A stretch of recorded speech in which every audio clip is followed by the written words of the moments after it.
2026 में अब जा कर के यूनाइटेड नेशन सिक्योरिटी काउंसिल में भारत को परमानेंट सीट देने के लिए चाइना राजी हो चुका है। उसे एहसास हो चुका है कि अब भारत को रोकना संभव नहीं है। यही कारण है कि चीन ने अपने फैसले को पलट दिया।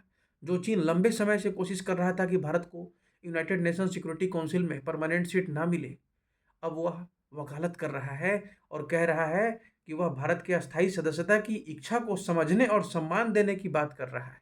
अब सोचिए कितना बड़ा परिवर्तन है।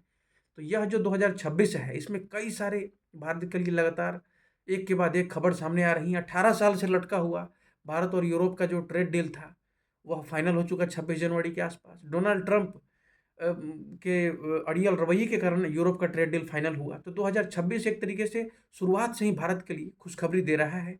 और डोनाल्ड ट्रंप जब देख रहे हैं कि भारत को झुकाया नहीं जा सकता, तो अंत में उन्होंने भी 50% का टैरिफ हटाकर 18% किया। लेकिन अब चाइना ने तो सभी हदों को पार कर दिया है। किसी ने सोचा नहीं था, मतलब ऐसा आपको लग रहा होगा कि सूरज अब पश्चिम से उगने वाला है। चाइना ने जो मतलब जो बात बोला है भारत के संयुक्त राष्ट्र सुरक्षा परिषद में अस्थायी सदस्यता को लेकर के, मतलब चौंकाने वाली है। इस पर चर्चा बनती है कि आखिर चाइना कैसे इतना बड़ा पलटी मारता है सामने आकर के। और मोदी जी की ये जीत है, भारत की जीत है, और पूरे कूटनीति की जीत है, जयशंकर साहब की जीत है, पूरे भारत की जीत है कि चाइना जैसा देश जो है सो यू टर्न मार रहा है और भारत की शक्ति को स्वीकार कर रहा है। अब देखिए, अब यहाँ पर अगर देखा जाए तो भारत की जो कूटनीति है, जो चीन की रणनीतिक मजबूरी है, वो साफ-साफ दिख रहा है। पूरी कोशिश कर रहा था चाइना, पिछले कई सालों से इस ताकत में लगा हुआ था कि भारत को किसी भी तरीके से परमानेंट सीट नहीं देना है। लेकिन अगर अब वह परमानेंट सीट देने की बात कर रहा है, तो इसके चांसेस हो जाते हैं कि वह वीटो पावर देने के लिए भी एग्री करेगा, है कि नहीं? तो क्योंकि आज के डेट में अगर आप देखें तो सभी परमानेंट मेंबर के पास वीटो पावर है। भले ही वे लोग शेयर करना नहीं चाहते हों, लेकिन जब रिफॉर्म होगा, जब सिचुएशन बदलेगा, तो यह भी तो जानता है ना दुनिया कि भाई ये ब्रिटेन और फ्रांस लंबे समय से अपने वीटो पावर का इस्तेमाल कर ही नहीं रहे हैं, बस लेकर के बैठे हुए हैं। वहाँ पर भारत जैसे देशों को मौका मिलना चाहिए, जो एशिया में अपनी बात को ऊपर उठाएगा, ग्लोबल साउथ का लीडर बना हुआ है। तो इसलिए वीटो पावर भी देने के लिए चाइना रेडी हो जाएगा।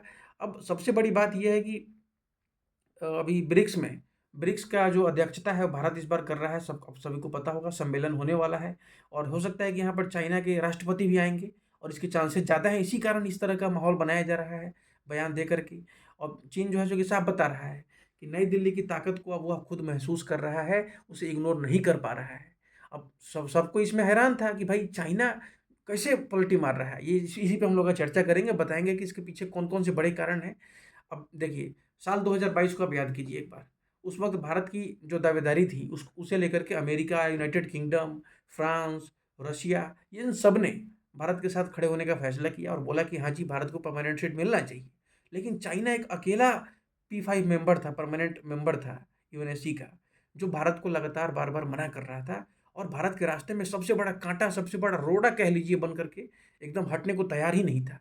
मतलब खास करके गलवान घाटी हिंसा के बाद 2022 में तो एक ऐसा माहौल बना जिस पे हम लगातार, मतलब हम देख रहे हैं कि उस पे चर्चा जारी था कि सब रेडी हो चुका है, बस एक चाइना ही है, आखिरी काँटा बचा हुआ है, उसे कैसे भी निकाल के अगर हम फेंक देते हैं, तो फिर हमारे यूनाइटेड नेशन सिक्योरिटी काउंसिल में परमानेंट सीट पक्का हो जाएगा। और जब एक बार ये हो गया, तो फिर समझिए कि लंबे समय के लिए भारत निश्चिंत हो जाएगा यूनाइटेड नेशन में, एक वैश्विक ताकत हो जाएगी हमारी। और आज भी है हमारे पास, तो खैर बहुत सारी सॉफ्ट पावर है जिसके बदौलत ही हम अमेरिका, यूरोप और चाइना और रशिया के साथ डील कर रहे हैं, सुपर पावर के साथ डील कर रहे हैं। लेकिन जब ये ताकत आ जाएगी, तो भारत की ताकत पहले से और भी ज़्यादा, कई गुना ज़्यादा बढ़ जाएगी, है कि नहीं? इसलिए ज़रूरी है। अब अगर आप देखिए, तो रणनीतिक रूप से अगर आप देखें, तो भारत ने पहले ही ब्राज़ील, जापान और जर्मनी के साथ मिल कर के एक G4 का गठन किया हुआ है। और G4 का मेन मकसद यही है कि भई हमें किसी भी कीमत पर यूनाइटेड नेशन सिक्योरिटी काउंसिल में परमानेंट सीट लेना है। लेकिन दिक्कत ये है कि G4 कि काफ़ी समय से बना हुआ है, लेकिन इसमें कोई प्रोग्रेस कुछ भी दिखता-उखता नहीं है, क्योंकि इसमें ऐसे-ऐसे देश शामिल हैं, जिन्हें परमानेंट मेंबर जो है मौजूदा, वे लोग ही विरोध करते आए हैं। जैसे कि ब्राज़ील को लेकर के कई बार अमेरिका सहज महसूस नहीं करता है, यूरोप सहज महसूस नहीं करता है, क्योंकि ब्राज़ील लंबे समय से ब्रिक्स का मेंबर है और पश्चिमी देशों के खिलाफ अपना खेल करता रहता है। जापान के साथ अगर आप देखें, तो जापान को तो किसी भी कीमत पर चाइना कभी देगा ही नहीं, क्योंकि यही जापान था जो लंबे समय से चाइना को दौड़ा-दौड़ा करके मारा था, और पूरा मतलब कब्ज़ा किया हुआ था चाइना का बहुत बड़ा इलाका को जापान। जब पुराने, मतलब मैं द्वितीय विश्व युद्ध की पहले की बात कर रहा हूँ कि जापान कितना खतरनाक हुआ करता था। तो चाइना तो उसी को याद कर कर के बोलता है कि हम जापान को किसी भी कीमत पर देंगे नहीं, हमने अपने पुराने इतिहास को देखा है। जर्मनी के साथ अगर आप देखिए, जो G4 के मेंबर की मैं बात कर रहा हूँ, तो जर्मनी बहुत बड़ा इकोनॉमिक पावर है और उसे मिलना चाहिए, क्योंकि उसके पास और भी कई सारे ताकत हैं। लेकिन दिक्कत उसके साथ ये है कि यूनाइटेड किंगडम है, फ्रांस है, ये दोनों चाहते हैं कि हमारा वर्चस्व रहे यूरोप में, ठीक है ना? फ्रांस खास करके, जो कि खुद यूरोप को बार-बार लीड करने की कोशिश करता है। उधर से जो ब्रिटेन है, वो हमेशा, यूके जो है, वो हमेशा अमेरिका के साथ मिलकर के लीड करने की कोशिश करता है यूरोप को, है ना? तो इस तरह से अगर आप पूरे सिचुएशन को जब आप देखते हैं, तो यही पता चलता है कि G4 में बाकी जो 3 मेंबर हैं ना, चाहे वो ब्राज़ील हो, जापान हो, जर्मनी हो, इनके लिए कई सारे प्रॉब्लम आज भी मौजूद हैं। लेकिन भारत के लिए जो खास करके जो परमानेंट मेंबर्स हैं, वहाँ पर कोई प्रॉब्लम दिख नहीं रहा है। क्योंकि सबने पहले ही अलाउ कर दिया है कि हाँ जी, भारत को मिलना चाहिए, और अब चाइना भी रेडी हो चुका है। तो ये बहुत बड़ी एक जीत है। चाइना का जो हृदय परिवर्तन हुआ है, जो यू टर्न लिया है, यह बहुत बड़ी जीत है पूरे भारत के लिए। अब मैं आपको बता चुका हूँ कि जो अस्थायी सदस्यता है, यह मतलब भारत के साथ एक भूल हो गई थी, जिसके बारे में कई बार चर्चा होती है, जहाँ पर ये भारत को मिलने वाला था, लेकिन ऑफ़र हमने कर दिया चाइना को। अब इस पर डिबेट होता रहता है, इस पर हम नहीं जाने वाले हैं, लेकिन एक चीज़ समझिए आप, कि ऐसे समय पर भारत को तवज्जो दी जा रही है, जब चाइना सिर्फ़ अकेला पड़ गया था बिल्कुल। मतलब पूरी दुनिया एक तरफ से बोल रही थी कि हाँ जी, भारत को दो, परमानेंट सीट देना चाहिए। मतलब आप मिडल ईस्ट में जाइए, आप अफ्रीका में जाइए, आप यूनाइटेड नेशन के ही कई सारे प्रतिनिधि हैं, जो समय-समय पर भारत को परमानेंट सीट देने के लिए आवाज़ उठा रहे थे। तो यही आवाज़ की ताकत होती है। कई बार हमें लगता है कि अरे, कोई छोटा-सा मॉरिशस जैसा देश है, उसने अगर भारत को परमानेंट सीट देने की बात कर दी, तो क्या इसका फ़र्क पड़ जाएगा? लेकिन देखिए, फ़र्क पड़ता है। और आप चाइना जो है, चूँकि खुद को अलग-थलग महसूस कर रहा था। भारत ने भी उसे दिखा दिया कि भाई, केवल तुम ही हो जो एक अकेले तोता बने हुए हो, बाकी सब हमारे साथ हैं, खड़े हैं। तो चाइना को भी मजबूरी में आकर के झुकना पड़ा है। और दूसरी बात ये है कि हम अभी हाल ही में डिस्कस कर चुके हैं कि यूनाइटेड नेशन का अस्तित्व खतरे में है। आप देखिए, तो चाइना और अमेरिका दोनों ने मिलकर के तकरीबन $4 बिलियन रुपया रोक रखा है यूनाइटेड नेशन का, अलग-अलग मामलों में। बजट में भी और पीस कीपिंग में भी, सब मिला करके तकरीबन 4 बिलियन, और ये दोनों ही हैं जो तकरीबन 40% बजट देते हैं यूनाइटेड नेशन को अकेले। तो अगर ये लोग 40% बजट दे रहे हैं, और ये अपना नहीं दे रहे हैं, अगर ये इतना ज़्यादा अमाउंट, तकरीबन 4 बिलियन, तो सोचिए यूनाइटेड नेशन का क्या होगा। इसीलिए यूनाइटेड नेशन चाहता है कि जल्द से जल्द रिफॉर्म हो, और इसमें नए और बड़े जो देश हैं, उनको भी इसमें पोजीशन मिले, ताकि उसका फंडिंग बढ़े, उसका कामकाज और भी अच्छे तरीके से मजबूत हो सके। नहीं तो आज हो क्या रहा है, युद्ध रोक ही नहीं पा रहा है यूनाइटेड नेशन, कहीं पे भी युद्ध नहीं रोक पा रहा है।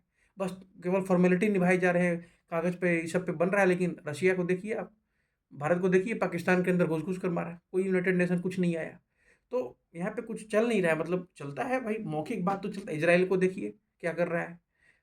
उसे उसके पास तो कोई रोक-टोक ही नहीं है। यूनाइटेड नेशन का कई बार बिल्डिंग पे बुलडोज़र चला देता है। वहाँ पे जो और जॉर्डन में, और अलग-अलग जगहों पे वहाँ पे मौजूद है, जो यूनाइटेड नेशन का जो कार्यालय वगैरह, उस पे इज़राइल खुलेआम कार्रवाई करता है। कई बार बड़ी खबर भी आई है, जहाँ पे मौत भी हो चुकी है, पर रिप्रेजेंटेटिव्स के, चाहे पीस कीपिंग फोर्सेस को हताहत भी हुए हैं, नुकसान भी हुए हैं। तो ये सारी बात अगर आप देखिए, तो एक चीज़ साफ़ है कि यूनाइटेड नेशन को ज़रूरत हो रही है भारत की, है ना? मतलब भारत इतना बड़ा हो चुका है, जिसे अब इग्नोर कर नहीं पा रहा है, ना चाइना, ना रशिया, ना कोई भी सुपर पावर तो कर ही नहीं पा रहे, कोई भी ग्लोबल पावर, और यूनाइटेड नेशन खुद भी नहीं कर पा रहा है। तो अब अगर आप देखें, तो गलवान घाटी जो हिंसा हुआ है, उसमें भारत ने एकदम से चाइना के सामने झुकने से साफ इनकार कर दिया। जो हिंसा था, उसमें तो यही लगा था ना कि भाई, चीन सोच रहा था कि भारत को बुली कर देंगे, दबा देंगे। बॉर्डर पे आया, लेकिन हुआ क्या देखे आपने? लाठी-फट्टा डंडा से, और वो कंटीले डंडे से इतना मार मारा गया कि चाइना अपना, मतलब सैनिकों के शहीद सैनिकों की संख्या तक नहीं बताया। बाद में जब सैटेलाइट तस्वीर और ये सब कुछ सामने आई, तो पता चला कि ये तो बहुत ज़्यादा भारी मात्रा में संख्या को छुपा रहा है। समझ रहे हैं? जबकि भारत ने अपने पूरे डिटेल्स को, एक-एक कितने सैनिक हमारे शहीद हुए, उन्हें हमने पूरे सम्मान के साथ, ईमानदारी के साथ, सब कुछ ट्रांसपेरेंसी के साथ हमने सामने रखा, लेकिन चाइना ने कुछ भी नहीं करा। और गलवान घाटी के बाद हुआ क्या? भारत ने एक के बाद एक चाइना के खिलाफ कार्रवाई शुरू कर दी है। जैसे कि कई सारी कंपनियों पर बैन ठोक दिया गया। पूरे भारत एक तरीके से युद्ध मोड में आ गया उसके बाद से। लगातार कई सारे मिसाइल परीक्षण किए गए, अग्नि से लेकर के तरह-तरह के, जिसके बाद चीन के जो जासूसी जहाज़ हैं, बार-बार पहुँचते थे इंडियन ओशियन में, चेक करने के लिए कि भाई, अगला क्या हो गया? लेकिन भारत रुका नहीं, ये जासूसी करते रह गए। कई बार तो इन्हें धोखा देकर के वापस भेज दिया गया। बार-बार देखते हैं ना, लोग डालते हैं कि भाई मल्टीपल रिफ्यूलिंग करके पहुँचे, लेकिन फिर उन्हें वापस जाना पड़ा। तो कुछ मिला नहीं फ़ायदा। लेकिन भारत मजबूत होता गया, और देखिए अब 114 राफ़ेल आ रहा है। ये चाइना जो झूठ-मूठ का खबर फैलाया था कि भाई राफ़ेल बेकार है, राफ़ेल बेकार है, पाकिस्तान के साथ मिल कर के, उसे अब जवाब देने के लिए हमने 114 राफ़ेल का ऑर्डर भी अब फाइनल हो चुका है लगभग, उस पर सुखोई 57 भी आ रहा है और अभी एएमसीए भी बन रहा है। तो टोटल मिला कर के अगर आप देखो तो गलवान घाटी के बाद हम पीछे नहीं हटे हैं। हम बातचीत करे हैं उसके साथ, सीमा पर कई कई कई राउंड बातचीत तो हुई है, लेकिन भारत पीछे नहीं झुका और यही खेल हमने यूरोप के साथ भी दिखाया, अमेरिका के साथ भी दिखाया। रशिया के साथ तो खैर दोस्ती है तो वहाँ पे झुकने का और नहीं झुकने का सवाल ही नहीं है।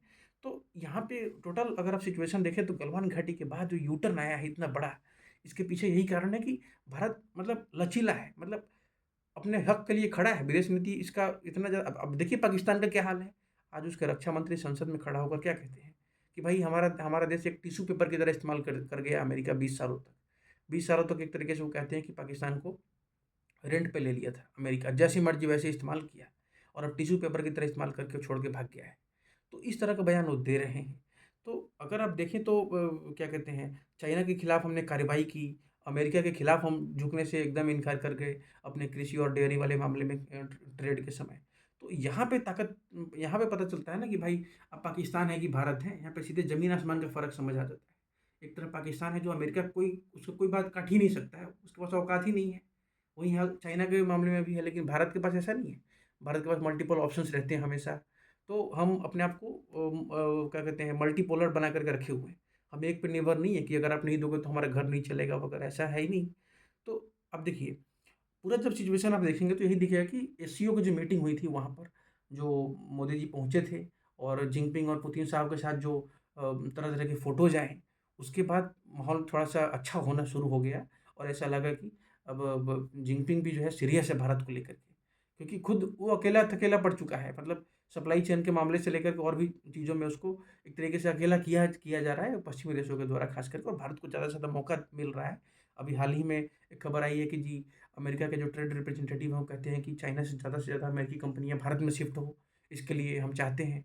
मतलब क्योंकि भारत लोकतंत्र है इतना बड़ा और ट्रस्टेबल है। मतलब चीन की तरह मनमानी नहीं करता है कि भाई अचानक से रोक देंगे, अचानक से सप्लाई काट देंगे। तो ये सब होता नहीं है, तो शंघाई कोऑपरेशन में जो हुआ एक पॉजिटिव संकेत माना जा रहा है। और अभी जो ब्रिक्स का जो सम्मेलन होगा उसमें बहुत कुछ होने वाला है।